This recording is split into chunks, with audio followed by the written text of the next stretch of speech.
What do a grimy, soot-covered wall and a child's colorful toy have in common? You might be surprised to learn they share a history, a story of near bankruptcy, a happy accident, and one of the greatest business pivots of all time. This is the unexpected story of Play-Doh. Our story begins in post-World War II America. The nation was booming, families were flocking to new suburban homes, and everyone dreamed of a pristine modern life. But there was a grimy problem lurking in these dream homes: soot. Most houses were still heated with coal, which left ugly black stains all over the wallpaper. Scrubbing it just made a bigger mess. Seeing a need, a small Cincinnati soap company called Koodle Products came up with a solution. They developed a soft, putty-like compound that could lift soot right off the wallpaper without causing any damage. It wasn't exciting, but it was effective, and it paid the bills. For a while, Koodle was the quiet hero of clean homes across the country. But then, the world changed by the 1950s. Cleaner, more efficient gas and electric furnaces started replacing old coal burners. Suddenly, the soot problem vanished, and just like that, Koodle's star product became obsolete. Sales cratered, the company was staring down the barrel of bankruptcy.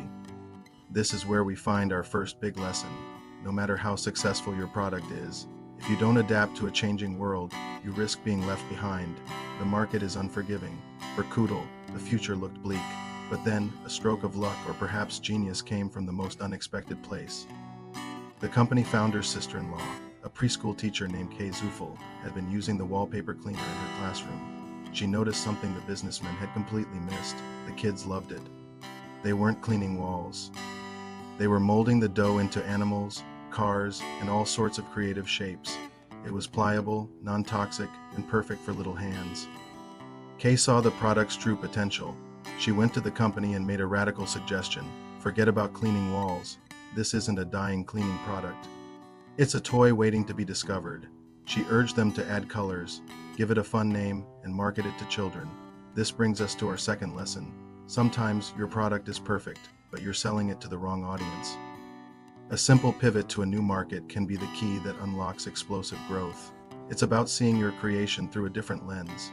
Thankfully, Koodle listened. They removed the cleaning agent, added bright primary colors red, blue, and yellow, and brainstormed a new name. They called it Play-Doh. They repackaged it, shifted their focus from hardware stores to toy stores, and held their breath. The result was nothing short of miraculous. Play-Doh was an instant hit. Within just a few years, it was flying off the shelves.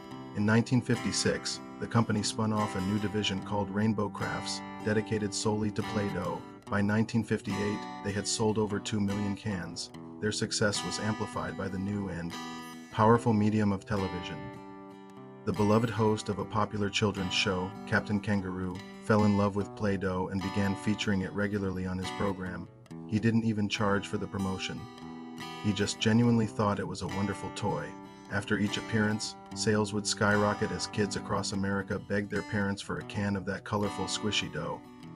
And here we find lesson number 3. A great product is useless if nobody knows it exists. Visibility is everything.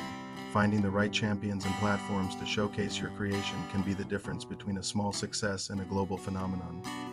From there, Play-Doh's journey was unstoppable. It became more than just a toy.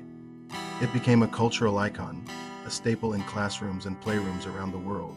The brand expanded, introducing countless new colors, playsets, and tools, from the fun factory to the fuzzy pumper barbershop. Today, more than 3 billion cans of Play-Doh have been sold in over 80 countries. It's a global empire built from the ashes of a failed wallpaper cleaner. So, what can we take away from this incredible story? First, adapt or perish. The world is always changing, and your business must be ready to change with it.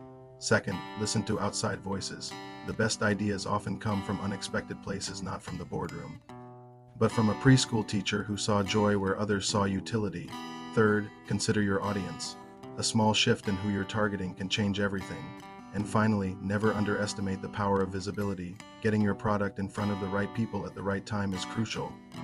The story of Play-Doh is a powerful reminder that opportunity often hides in plain sight, disguised as a problem or a failure. Koodle thought they were in the business of cleaning walls. They ended up in the business of sparking creativity and imagination for generations of children. The journey was unpredictable, but by seeing what they already had in a new light, they turned a dying product into one of the most beloved toys in history. Thank you so much for watching. What are some of your favorite Play-Doh memories? Let me know in the comments below.